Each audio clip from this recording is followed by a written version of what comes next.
ایک چیز جو آپ کو اپنے سامنے نظر آ رہی اس کے سامنے موجود ہونے کا آپ کو کس قدر یقین ہے؟ تو انسان اللہ تعالیٰ کے بارے میں اس کا علم وہ اس حد تک بڑا ہوا ہو اور یہ احساس اس کے دل پر اس قدر غالب ہو کہ گویا کہ اللہ تعالیٰ اس کے سامنے موجود ہے، اور یہ وہ درجہ ہے کہ جس تک انسان جب پہنچ جاتا ہے اس کا ایمان بھی مکمل ہو جاتا ہے، اس کا اسلام بھی مکمل ہو جاتا ہے۔ آپ کا کیا خیال ہے کہ جب انسان گناہ کر رہا ہوتا ہے، کیا اس وقت اس کو یہ معلوم نہیں ہوتا کہ اللہ مجھے دیکھ رہا ہے؟ اس کو معلوم ہوتا ہے، لیکن اس کا دل وہ اس گناہ کو کرتے وقت وہ اس حقیقت جس کو وہ جانتا ہے اس کے حوالے سے غافل ہوتا ہے۔ اس بات کی کوشش کرے کہ میں کچھ وقت، آدھا گھنٹہ، چلو 15 منٹ میں اس طرح گزاروں گا کہ جن 15 منٹ میں اپنے دل کے اندر یہ بات حاضر رکھوں گا کہ میں اللہ کی نگاہ۔ کتنی بڑی غلط فہمی میں انسان مبتلا ہو جاتا ہے جب اس کا نفس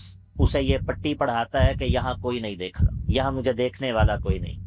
انسان یہ سمجھتا ہے کہ شاید کوئی چھوٹی موٹی چیزیں ایسی ہوں گی یا دلوں میں چھپے ہوئے خیالات اور وسوسے ایسے ہوں گے کہ شاید میں ان کو اللہ سے چھپا لوں گا۔ نہیں، اللہ اللطیف ہے، باریک بین ہے، اور بعض لوگ وہ اور آگے بڑھے ہوئے وہ اللہ سے جب محبت کرتے ہیں تو اس محبت کا تقاضا یہ ہے، یہ محبت، اللہ اکبر، کون سا محب ایسا ہے جو اپنے محبوب کو ناراض کرنا چاہتا ہے؟ لیکن ایمان کا ایک درجہ میرے بھائیوں وہ ہوتا ہے کہ گناہ انسان کے لیے ناپسند ہو جاتا ہے۔ کیوں؟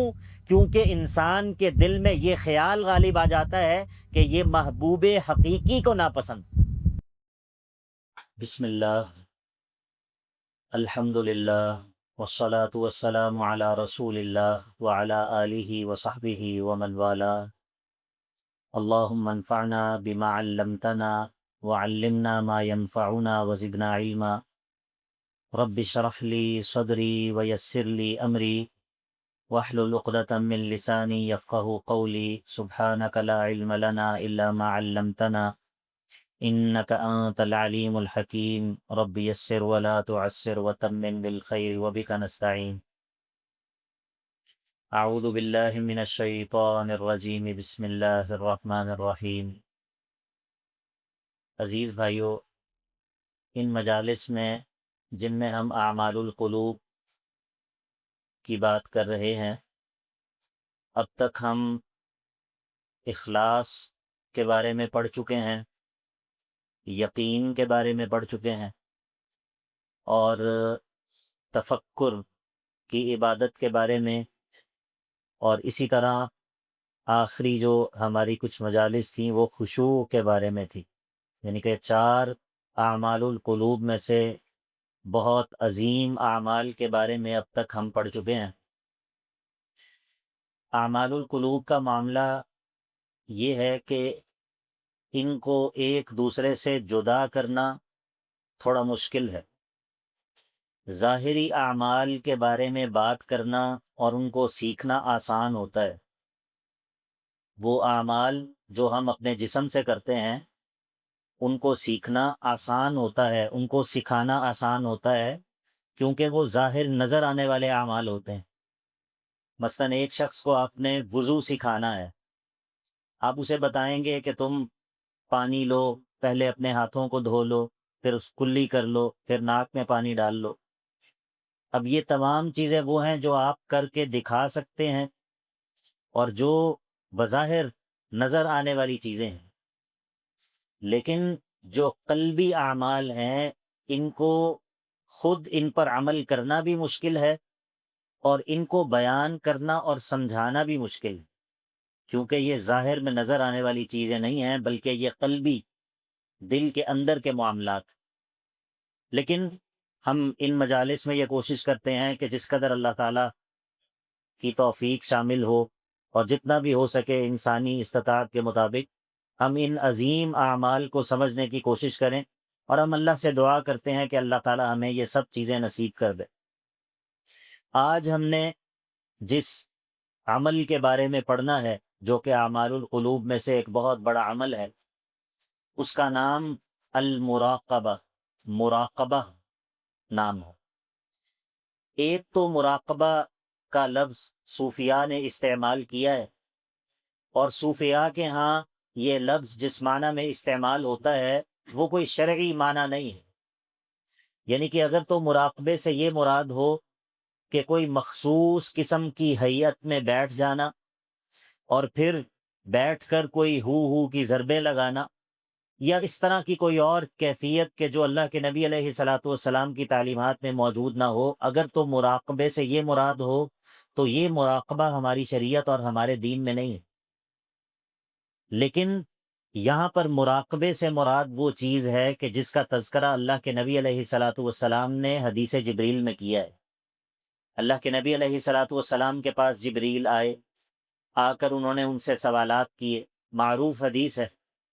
تیسرا سوال جب انہوں نے کیا کہ مجھے یہ بتائیے کہ احسان کیا ہے، تو اللہ کے نبی علیہ الصلاۃ والسلام نے جواب دیا کہ احسان یہ ہے کہ تم اس طرح اللہ کی عبادت بجا لاؤ کہ گویا کہ تم اللہ کو دیکھ رہے، ان تعبد اللہ کأنک تراہ، اور فإن لم تکن تراہ فإنہ یراک، یہ پہلے درجے سے کم تر درجہ ہے یہ بھی مقام احسان میں شامل۔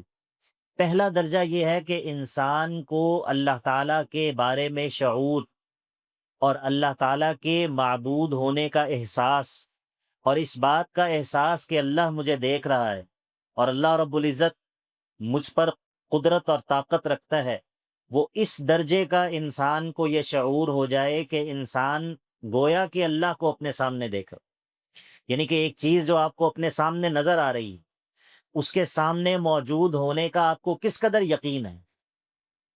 تو انسان اللہ تعالیٰ کے بارے میں اس کا علم وہ اس حد تک بڑا ہوا ہو اور یہ احساس اس کے دل پر اس قدر غالب ہو کہ گویا کہ اللہ تعالیٰ اس کے سامنے موجود ہے۔ اب جب انسان کو یہ مقام حاصل ہو جائے، اس کو مقام مشاہدہ بھی کہتے ہیں، مقام مشاہدہ یعنی کہ وہ کیفیت کہ جس میں انسان کو گویا کہ وہ اپنے دل کی آنکھ سے اللہ کو دیکھ رہا۔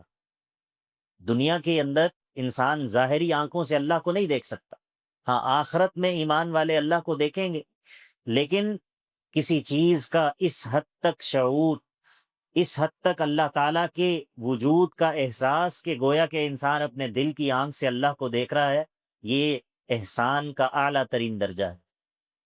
اور اگر یہ درجہ حاصل نہ ہو سکے تو اس سے کم تر درجہ اللہ کے نبی علیہ الصلاۃ والسلام نے یہ بیان کیا کہ یہ احساس ہمہ وقت انسان کو حاصل رہے کہ اللہ مجھے دیکھ رہا، اللہ رب العزت کی نگاہ میں اللہ رب العزت کے علم سے خارج نہیں ہوں، میں اللہ کی بصارت سے خارج نہیں ہوں، میرے کلمات، میری زبان سے صادر ہونے والی باتیں وہ اللہ سن رہا ہے، اور جو کچھ میں کر رہا ہوں اللہ تعالیٰ کی نگاہوں میں ہوں۔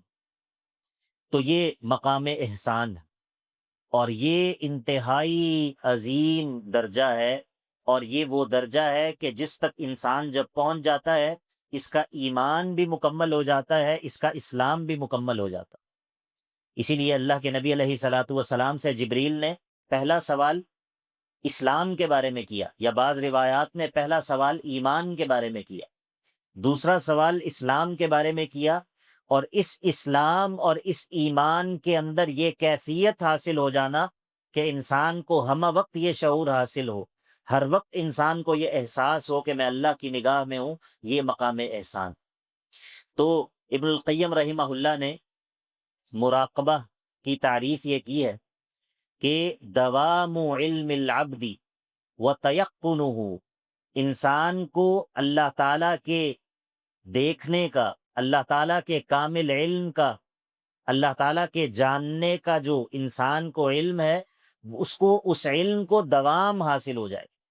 دوام علم العبد، ایک ہے کہ میں جانتا ہوں کہ ہاں اللہ مجھے دیکھ رہا ہے، یہاں پر الحمدللہ کوئی بھی ایسا شخص موجود نہیں ہے کہ جو یہ عقیدہ نہ رکھتا ہو، کیونکہ جس شخص کا یہ عقیدہ نہیں ہے وہ تو مسلمان نہیں ہے۔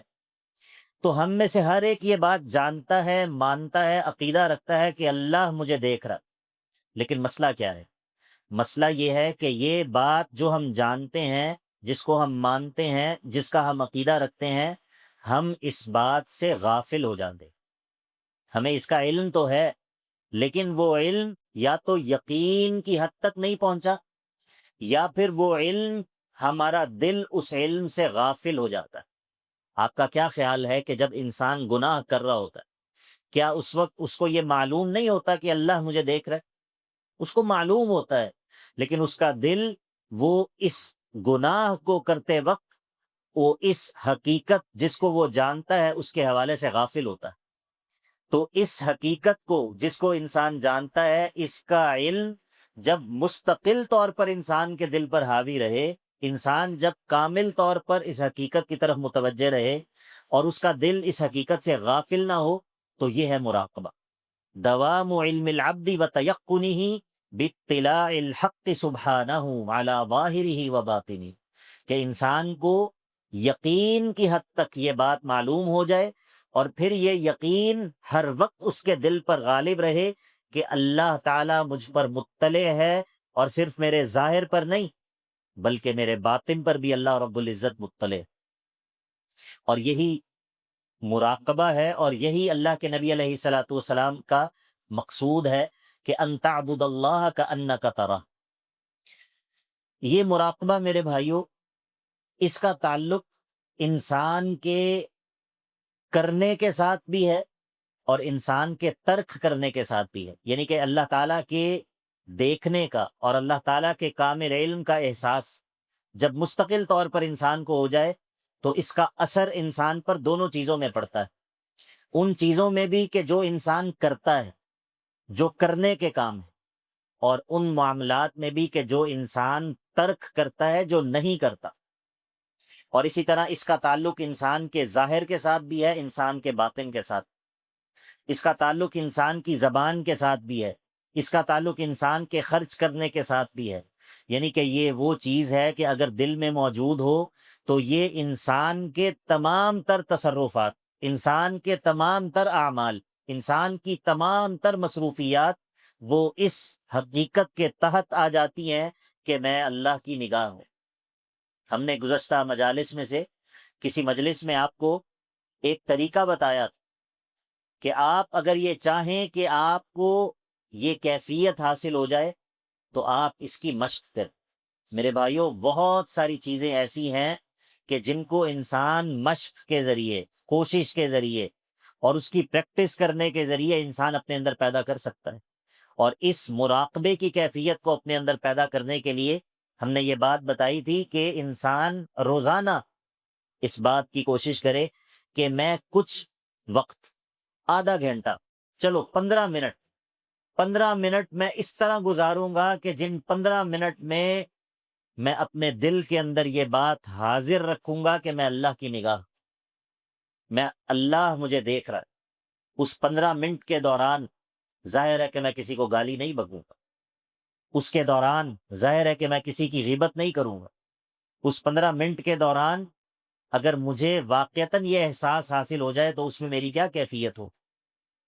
ابھی مختلف جگہوں پر کیمرے لگے ہوتے ہیں اور ساتھ لکھا ہوتا ہے خبردار آپ کیمرے کی نگاہ میں ہیں، اور وہ کیمرہ چاہے چل بھی نہ رہا ہو لیکن صرف وہ سامنے نظر آنے والا کیمرہ یا وہ سامنے لکھی ہوئی تحریر وہی انسان کے تصرفات کو سیدھا کر دیتے۔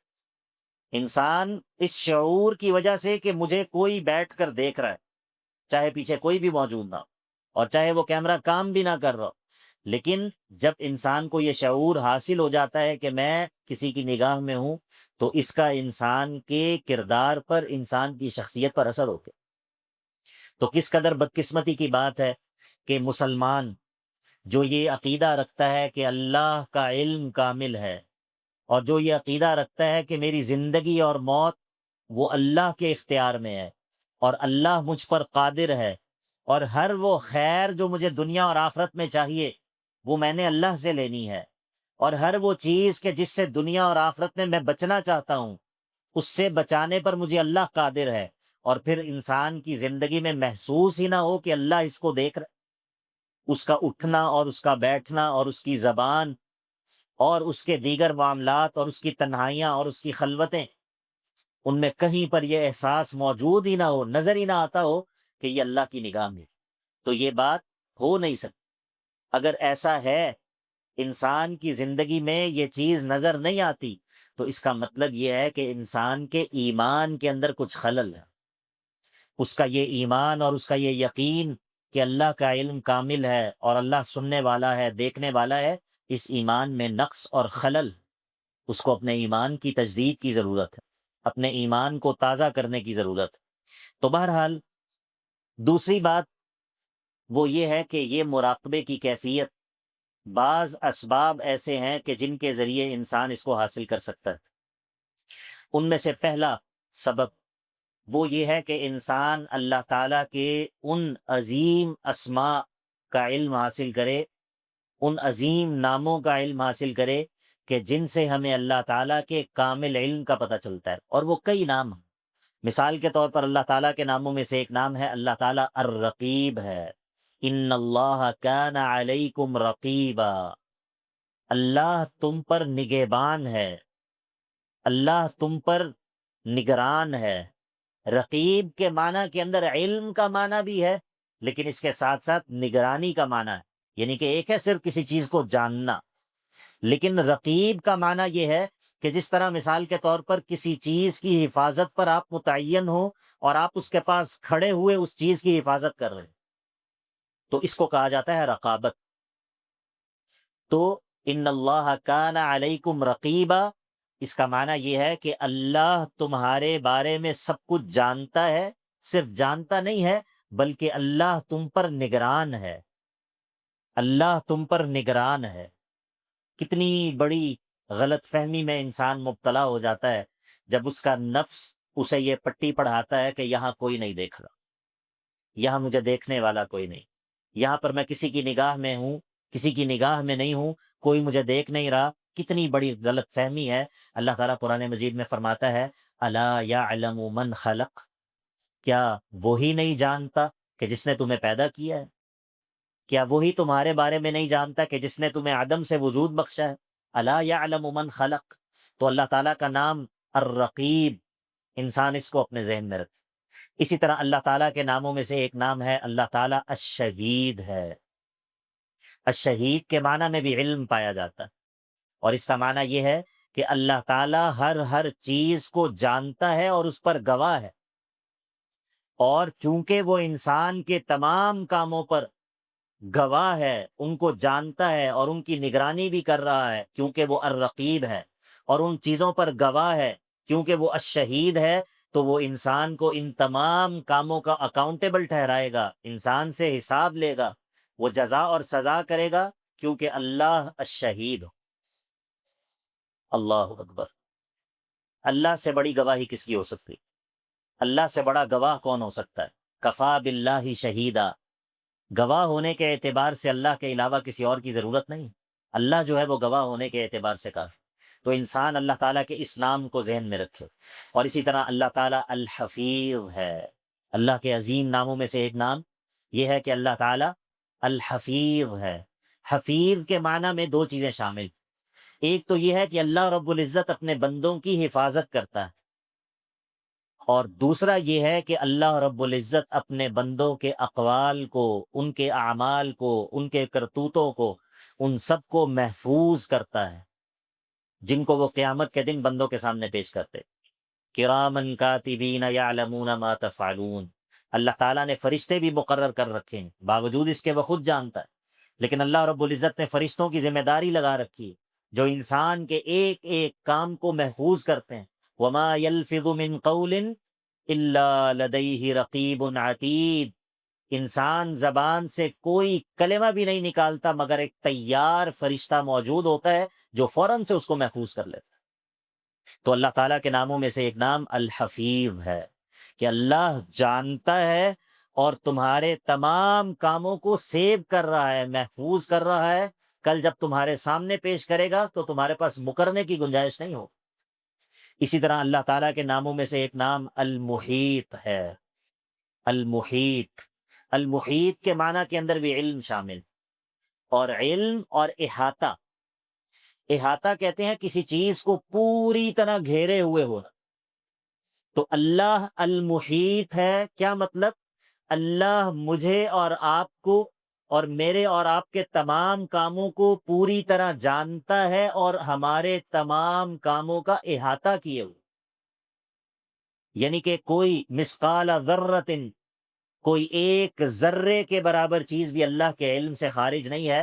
ولا یحیطون بشیء من علمہ الا بما شاء، انسان اللہ کا احاطہ نہیں کر سکتے، لیکن اللہ تعالیٰ کا علم وہ ہر چیز کا احاطہ کیے ہوئے ہے۔ یعلم ما بین ایدیہم وما خلفہم، جو کچھ تمہارے آگے آنے والا ہے، جو کچھ پہلے گزر چکا ہے، یہ اللہ تعالیٰ المحیط ہے، وہ اپنے علم کے ذریعے تمہارا احاطہ کیے ہوئے۔ اسی طرح اللہ تعالیٰ کے ناموں میں سے العلیم ہے، کامل علم والا، اور اسی طرح اللہ تعالیٰ کے ناموں میں سے الخبیر ہے، اللہ اکبر، کامل خبر رکھنے والا، الخبیر، یعلم خائنۃ الاعین وما تخفی الصدور، تمہاری نگاہوں کی خیانت، جو انسان اس طرح آنکھوں کو ایسے کر کے کچھ دیکھ لے اور کسی کو اس کا خبر، کسی کو اس کی خبر نہ ہو، اور کوئی اس پر مطلع نہ ہو سکے، اور وہ رات کی تنہائی میں اور کمبل کے نیچے انسان اپنے موبائل میں جو کچھ بھی دیکھ لے اور کائنات میں کسی کو معلوم نہ ہو سکے، اللہ تعالیٰ الخبیر ہے۔ اللہ کے علم سے تم بھاگ نہیں سکتے، اللہ کی خبر اس سے تم نکل نہیں سکتے۔ اللہ نے تمہیں تب پیدا کیا ہے جب تم معدوم تھے، اور پھر ماں کے پیٹ میں تمہاری ضروریات کو پورا کیا ہے۔ آج اگر تمہاری یہ غلط فہمی ہے کہ تم اللہ کے علم سے بھاگ جاؤ گے، تو یہ بہت بڑی غلط فہمی۔ تو اللہ کے ناموں میں سے ایک نام الخبیر ہے۔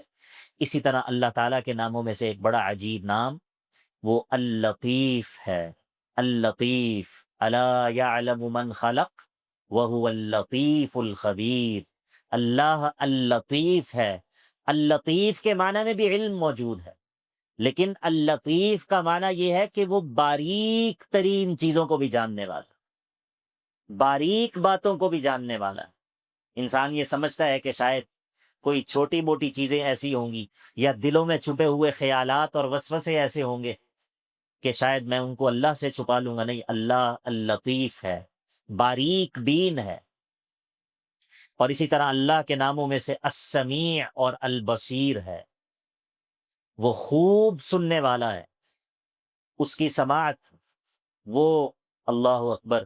آپ کو معلوم ہے 28ویں پارے کے آغاز میں اللہ تعالیٰ فرماتا ہے قد سمع اللہ قول التي تجادلك في زوجها وتشتكي الى اللہ واللہ يسمع تحاوركما۔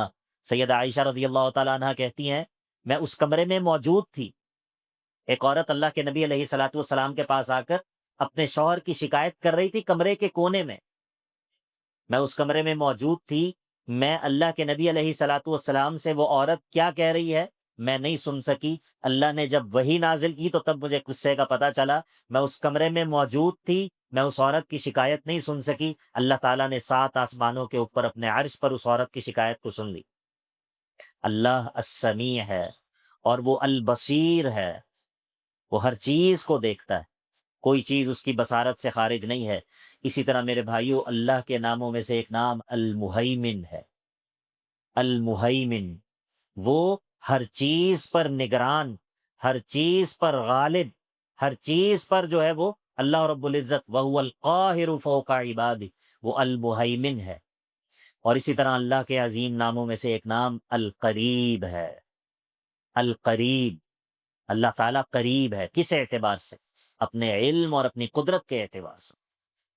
تو اللہ تعالیٰ کے کتنے سارے نام ہیں، ان تمام ناموں میں جو چیز کامن ہے، ان تمام ناموں کا جو مقصد ہے کہ ہمیں ان ناموں کے ذریعے جو فائدہ حاصل ہو، وہ یہ ہے کہ ہم اللہ کی اس صفت کو جان اور پہچان لیں کہ ہم اللہ کی نگاہ میں، ہم اللہ کی نگاہ سے باہر نہیں ہیں۔ اور یہ پہچان جس قدر انسان کے دل پر طاری رہے، جس قدر زیادہ وقت انسان کو یہ شعور حاصل رہے، اسی قدر زیادہ وقت یہ سمجھیں کہ انسان جنت کی طرف سفر کر۔ کیونکہ جس وقت انسان کو یہ احساس باقی ہوگا، جس وقت یہ احساس حاصل ہوگا، اس وقت انسان اللہ کا بندہ بن کر رہے۔ اور غفلت کا لمحہ، جس وقت دل سے یہ بات نکل گئی، جس وقت ذہن اس بات سے ادھر ادھر ہو گیا، انسان سے جو بھی بغاوت ہوگی، انسان سے جو بھی انسان اپنے آپ پر جو بھی ظلم کرے گا، وہ اس لمحے میں کرے گا جس وقت وہ غفلت کے لمحے میں ہو۔ تو اللہ تعالیٰ کے ان عظیم ناموں کا استحضار، اللہ تعالیٰ کے ان عظیم ناموں کو ذہن میں رکھنا، یہ پہلا سبب ہے مراقبے کی منزل کو حاصل کرنے۔ کتنے نام اللہ تعالیٰ کے میں نے ذکر کیے، الرقیب، الشہید، الحفیظ، المحیط، العلیم، الخبیر، اللطیف، السمیع، البصیر، المہیمن اور القریب۔ یہ سب کے سب نام اللہ رب العزت کے، اللہ تعالیٰ کے کامل علم اور اللہ تعالیٰ کے معرفت اور اللہ جانتا ہے، اس پر دلالت کرتے ہیں۔ دوسرا بڑا سبب میرے بھائیوں وہ یہ ہے کہ انسان اپنا محاسبہ کرنے کی عادت ڈالے، اور انسان اپنی یہ عادت بنائے کہ وہ اپنا ہر لمحے میں محاسبہ کرے۔ کوئی بات زبان سے نکالنے سے پہلے، اور کوئی اپنے ہاتھ سے کسی مال کو خرچ کرنے سے پہلے، اور جس وقت وہ جیب سے اپنا موبائل نکالے، اور جس وقت اس کو خلوت میسر ہو، اور جس وقت اس کے سامنے کسی گناہ کا موقع میسر آ جائے، انسان اپنی عادت یہ بنائے کہ وہ ایک ایک لمحے میں اپنا محاسبہ کرے، اور وہ جائزہ لے کہ میرا یہ عمل، ابھی جو میں عمل کرنے لگا ہوں، کیا یہ عمل میں اللہ کے سامنے پیش کر سکتا ہوں؟ ابھی جو میں اسکرولنگ کرنے لگا ہوں، ابھی جو میں سرچ کرنے لگا ہوں، ابھی میں جو میسج ٹائپ کر رہا ہوں، ابھی میں اپنے ہاتھوں سے جس کام کا قصد کر رہا ہوں، اپنے پاؤں سے میں جس کام کی طرف جا رہا ہوں، کیا یہ کام میں اللہ کے سامنے پیش کر سکتا ہوں؟ میرے بھائیوں، 3 چیزیں ایسی ہیں کہ جن کی وجہ سے انسان گناہ سے رکتا ہے۔ سب سے پہلی چیز وہ اللہ تعالیٰ کی حیا ہے، دوسری چیز وہ اللہ تعالیٰ کا خوف ہے، اور تیسری چیز وہ اللہ تعالیٰ کی محبت ہے۔ انسان جو عام مومن ہے نا، وہ اللہ کے خوف کی وجہ سے گناہ سے رک جاتا ہے، لیکن جو مقربین ہوتے ہیں، جو سمجھدار لوگ ہیں، ایمان والوں میں جو اللہ کو جاننے والے لوگ ہیں، وہ صرف خوف کی وجہ سے گناہ سے نہیں رکتے، ان کو اللہ کی حیا آتی ہے، اللہ کی حیا آتی ہے۔ کیا ہمارے دلوں میں کبھی ہم نے اس چیز کو محسوس کیا؟ آپ دیکھیں، ایک شخص، اس نے آپ کی کسی مشکل میں مدد کی ہو، اور اس نے آپ کی اس طرح مدد کی ہو کہ آپ کو بے نیاز کر دیا، جس وقت آپ کو ضرورت ہو اس وقت وہ آپ کے کام آیا ہو، آپ کی کسی مصیبت کو اس نے دور کیا ہو، کسی موقع پر آپ پر کوئی احسان کیا ہو۔ وہ بندہ کہ جس کے اندر کچھ مروت باقی ہو، کو تھوڑا سا خاندانی شخص ہو، اگر کسی موقع پر وہ اس اپنے محسن کے کام نہ آ سکے تو وہ شرم سے پانی پانی ہوتا، اور کجا یہ کہ وہ اپنے محسن کی مخالفت کرے، اپنے اس محسن کو نقصان پہنچانے کی کوشش کرے۔ کیا کوئی خاندانی شخص وہ ایسا کرتا ہے؟ انسان تو اپنے محسن کے اگر کام نہ آ سکے، اس کا احسان نہ اتار سکے، تو ہمیشہ اس کے سامنے اس کی نگاہ جھکی رہتی ہے، اس کو معلوم ہوتا ہے یہ میرا محسن، اس نے مجھ پر احسان کیا۔ انسان کچھ لمحے کے لیے یہ سوچے کہ اللہ کے مجھ پر کتنے احسانات، کس قدر احسانات ہیں، کس قدر احسانات ہیں، اور پھر جب میں اس کی بغاوت کرتا ہوں تو یہ بھی نہیں کہ اس کی نگاہوں سے ہٹ کر میں اس کی بغاوت کروں، میں بالکل اس کی نگاہوں کے سامنے اس کی بغاوت کرتا ہوں، اس کے حکم کو پامال کرتا ہوں، اس کی حرمت کو پامال کرتا ہوں، اس کی حرمات پر دست درازی کرتا ہوں، اس ذات کے سامنے کہ جس کے مجھ پر احسانات ہی احسانات۔ اور صرف یہ نہیں کہ اس نے پہلے مجھ پر احسانات کیے، میرے بھائیوں، جس وقت انسان اللہ کی بغاوت کرتا ہے اس وقت بھی اللہ تعالیٰ کی نعمتیں اس پر جاری ہوتی۔ جس لمحے انسان اللہ کی حرمات پر دست درازی کرتا ہے، اس لمحے اس شخص کے جسم میں قدرت پیدا کرنے والا کون ہے؟ اس لمحے اس شخص کو سانس دینے والا کون ہے؟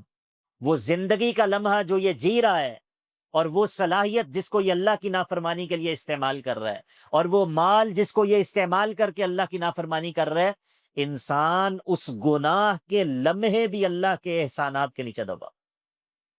تو انسان کو اگر اللہ کا خوف نہ بھی ہو تو اللہ کی حیا تو ہو، اللہ کی حیا تو ہو کہ میں اپنے محسن کی بغاوت کر رہا ہوں، جس کے احسانات مجھ پر جاری ہیں، اور اس وقت جو میں گناہ کرنے لگا ہوں یہ بھی میں اس کی دی ہوئی نعمتوں کے ذریعے کرنے لگا۔ تو اسی لیے مقربین وہ اللہ سے حیا کرتے ہیں، ان کو اللہ سے حیا آتی ہے۔ اور بعض لوگ وہ اور آگے بڑھے ہوئے، وہ اللہ سے جب محبت کرتے ہیں تو اس محبت کا تقاضا یہ ہے، یہ محبت، اللہ اکبر، کون سا محب ایسا ہے جو اپنے محبوب کو ناراض کرنا چاہتا ہے؟ کون سا محب ایسا ہے جو اپنے دعوی محبت میں سچا ہو اور وہ یہ گوارا بھی کرے کہ میرے محبوب کے ماتھے پر شکن بھی ہے؟ دنیا کی محبتوں کی بات کر۔ تو اگر محبت انسان کو نصیب ہو جائے تو انسان گناہ کی لذت انسان کے لیے ختم ہو جاتی۔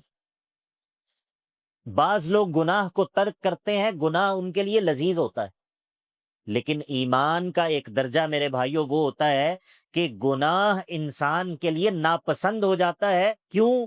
کیونکہ انسان کے دل میں یہ خیال غالب آ جاتا ہے کہ یہ محبوب حقیقی کو ناپسند۔ یہ وہ ایمان کی کیفیت ہے جو صحابہ کو حاصل تھی۔ اللہ تعالیٰ فرماتا ہے کہ حبب الیہم الایمان وزینہ فی قلوبہم وکرہ الیہم الکفر والفسوق والعصیان۔ اللہ تعالیٰ نے صحابہ کے لیے کفر کو، نافرمانی اور گناہ کو ناپسندیدہ بنا دیا۔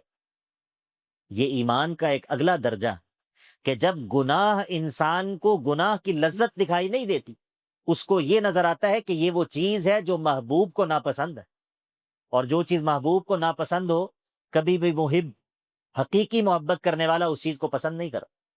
تو اسی لیے یہ تینوں چیزیں، یا تو انسان اللہ کے خوف کی وجہ سے گناہ چھوڑ دے، اور اگر ایمان کچھ مزید بہتر ہو تو انسان اللہ کی حیا کی وجہ سے گناہ چھوڑ دیتا ہے، اور اگر اس سے بھی آگے انسان کو ایمان نصیب ہو جائے تو انسان اللہ کی محبت کی وجہ سے گناہوں کو چھوڑ دیتا ہے۔ تو اسی لیے دوسری چیز جو ہم نے ذکر کی وہ یہ ہے کہ انسان اپنا محاسبہ کرے۔ تیسری چیز یہ ہے میرے بھائیوں کہ انسان اللہ تعالیٰ کا ذکر کثرت سے کرنے والا۔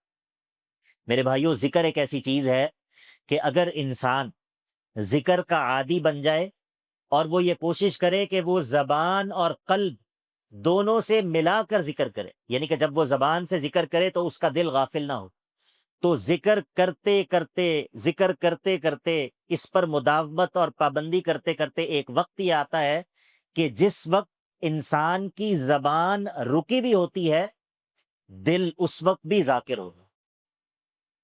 کثرت ذکر سے انسان اس درجے تک جا پہنچتا ہے کہ جس وقت زبان خاموش بھی ہو، انسان کا دل اللہ ہی کی طرف متوجہ ہوتا ہے۔ تو اس سے جو ہے وہ انسان کو مراقبے کی منزل جو ہے وہ حاصل ہوتی ہے۔ بعض ثمرات ہیں مراقبے کے، ثمرات اور فوائد۔ میرے بھائیوں، مراقبے کی منزل تک پہنچنے کا سب سے بڑا فائدہ تو یہ ہے کہ انسان کو التأدب مع اللہ، انسان کو اللہ کا ادب آ جاتا ہے۔ ہم ادب کی بات کرتے ہیں، والدین کا ادب، بڑوں کا ادب، چھوٹوں کا ادب، مسجد کا ادب۔ آپ کا کیا خیال ہے کہ وہ ذات جو ہر وقت میرے ساتھ ہے، کس اعتبار سے؟ اپنے علم کے اعتبار سے۔ کیا ایک مومن جس کو ہر لمحے یہ احساس ہو کہ میں اللہ کی نگاہ میں ہوں، کیا وہ اللہ کا ادب نہیں کرے گا؟ اگر مجلس میں دوست احباب بیٹھے ہوں، بالکل کیجولی، بالکل ایزی ہو کر بیٹھے ہوں، اور کسی ایک دوست کے والد اندر آ جائے تو کیا ہوتا ہے؟ کیا تمام کے تمام دوست اپنی اسی حالت پر برقرار رہتے ہیں جس حالت میں کیجولی وہ ٹانگیں لمبی کر کر بیٹھے ہوتے ہیں؟ ایسا ہوتا ہے یا کچھ اور ہوتا ہے؟ فوراً سے تمام کے تمام کیا کرتے ہیں؟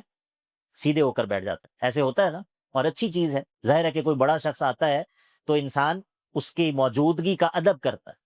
تو جس وقت انسان کو مراقبے کی کیفیت نصیب ہو جاتی ہے تو انسان کا اٹھنا، بیٹھنا، سونا، جاگنا، ایک ایک عمل، اس میں وہ ادب شامل ہو جاتا ہے کہ جو اللہ کا ادب، التأدب مع اللہ۔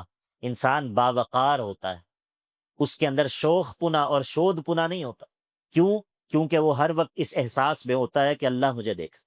اسی طرح مراقبے کے فوائد میں سے ایک بہت بڑا فائدہ میرے بھائیوں یہ ہے کہ انسان کے چھوٹے عمل کا اجر بھی بہت بڑھ جاتا۔ کیوں؟ کیونکہ انسان کا وہ عمل وہ اس احساس کے ساتھ ملا ہوا ہوتا ہے کہ میں اللہ کی نگاہ میں ہوں۔ اس کی مثال آپ روزے سے سمجھیں۔ اللہ کے نبی علیہ الصلوۃ والسلام نے بتایا کہ اللہ رب العزت فرماتا ہے کہ انسان کے تمام اعمال کا بدلہ اس کو دے دیا جاتا ہے، لیکن جو روزہ ہے، روزے کی جزا میں بتا نہیں سکتا، یعنی کہ میں نے بتائی نہیں ہے۔ فَإِنَّهُ لِي، روزہ میرے لیے ہے اور اس کا بدلہ میں ہی دوں گا۔ تو علماء کہتے ہیں کہ روزے کا باقی اعمال سے فرق یہ ہے کہ روزے میں انسان واقعتاً روزے سے ہے یا نہیں، اس کو اللہ کے علاوہ کوئی نہیں جان سکتا۔ اللہ کے علاوہ کوئی نہیں جانتا کہ یہ بندہ جو میرے سامنے بیٹھا ہے یہ روزے سے ہے۔ اللہ رب العزت جانتا ہے کہ صبح طلوع فجر سے لے کر غروب شمس تک اس نے اپنے آپ کو روکے رکھا ہے یا نہیں۔ تو چونکہ اس عمل کے اندر مراقبہ شامل ہے، تو اللہ تعالیٰ فرماتا ہے کہ روزے کا بدلہ جو ہے یہ میں خود دوں گا۔ تو جب انسان کو یہ کیفیت حاصل ہو جاتی ہے تو انسان کے تمام اعمال، ان کا اجر جو ہے وہ بہت بڑھ جاتا ہے۔ اسی طرح مراقبے کے فوائد میں سے بہت بڑا فائدہ یہ ہے میرے بھائیوں کہ انسان کو فراست نصیب ہو جاتی ہے، انسان کے دل کو بصیرت اور فراست نصیب ہو جاتی ہے، اس کا دل وہ حق اور باطل کو پہچاننے کے قابل ہو جاتا ہے۔ جب وہ دل ہر وقت اللہ کی یاد سے آباد ہوتا ہے تو یہ اللہ کی یاد کی برکت سے وہ دل وہ درست نتیجے پر پہنچتا ہے، وہ فراست سے ایک اندازہ لگاتا ہے اور وہ اندازے میں درست ہوتا ہے۔ اسی لیے اللہ کے نبی علیہ الصلوۃ والسلام نے کہا کہ مومن کی فراست سے بچو۔ مومن کی فراست جو ہوتی ہے وہ غلطی نہیں کرتی۔ تو مومن کو یہ فراست کیوں نصیب ہوتی ہے؟ یہ اس اللہ کی طرف متوجہ رہنے کی برکت ہوتی ہے کہ اس کا دل چونکہ ہر وقت اللہ کی طرف متوجہ ہوتا ہے، اس کا دل اللہ سے غافل نہیں ہوتا، تو اس کا دل اس اللہ کی طرف متوجہ رہنے کی برکت سے اپنی فراست میں خطا نہیں کرتا۔ اور آخری فوائد میں سے جو فائدہ میں آپ کے سامنے ذکر کرنا چاہتا ہوں وہ یہ ہے کہ انسان کو اگر مراقبے کی کیفیت حاصل ہو جائے تو انسان اپنے اوقات کو ضائع نہیں کرتا۔ اس کے اوقات، اس کی زندگی، اس کے گھنٹے، اس کے دن اور اس کی راتیں اور اس کے ہفتے اور اس کے مہینے اور اس کی زندگی یہ ضائع نہیں ہوتی۔ کیوں؟ کیونکہ وہ ہر لمحے اس کو یہ احساس ہوتا ہے کہ میں اللہ کی نگاہ میں ہوں اور میں نے عمل کرنا ہے اور میں نے اللہ کے سامنے پیش ہونا ہے۔ اگر وہ کسی وقت ظاہری طور پر عمل نہ بھی کر رہا ہو تو وہ اس احساس کی وجہ سے ایک بڑی عظیم قلبی عبادت میں مگن ہوتا ہے، اور وہ قلبی عبادت کون سی ہے؟ وہ تفکر کی عبادت۔ یعنی کہ جب انسان کا دل اللہ سے غافل نہیں ہے، ہر وقت اس کو یہ احساس ہے کہ میں اللہ کی نگاہ میں ہوں، تو وہ اگر کھانا کھا رہا ہے اس وقت بھی وہ اللہ کی طرف متوجہ ہے، جس وقت وہ پانی پی رہا ہے اس وقت بھی وہ اللہ کی طرف متوجہ ہے، جس وقت وہ زندگی کا کوئی بھی اور کام کر رہا ہے وہ اللہ سے غافل نہیں۔ تو انسان کے اوقات ضائع نہیں ہوتے، انسان اپنی زندگی کو ضائع کرنے سے بچ جاتا ہے۔ تو یہ مراقبے کے فوائد اور ثمرات میں سے کچھ فوائد ہیں جو میں نے آپ کے سامنے ذکر کیے ہیں۔ ہم اللہ تعالیٰ سے دعا کرتے ہیں کہ اللہ تعالیٰ ہمیں یہ منزل نصیب کر دے کہ ہمارا دل ہمہ وقت اسی کی طرف متوجہ رہے اور ہم اللہ تعالیٰ کی طرف سے غافل ہونے سے اللہ تعالیٰ ہمیں محفوظ کر لے۔ وصلی اللہ تعالیٰ علی نبینا محمد وعلی آلہ وصحبہ اجمعین۔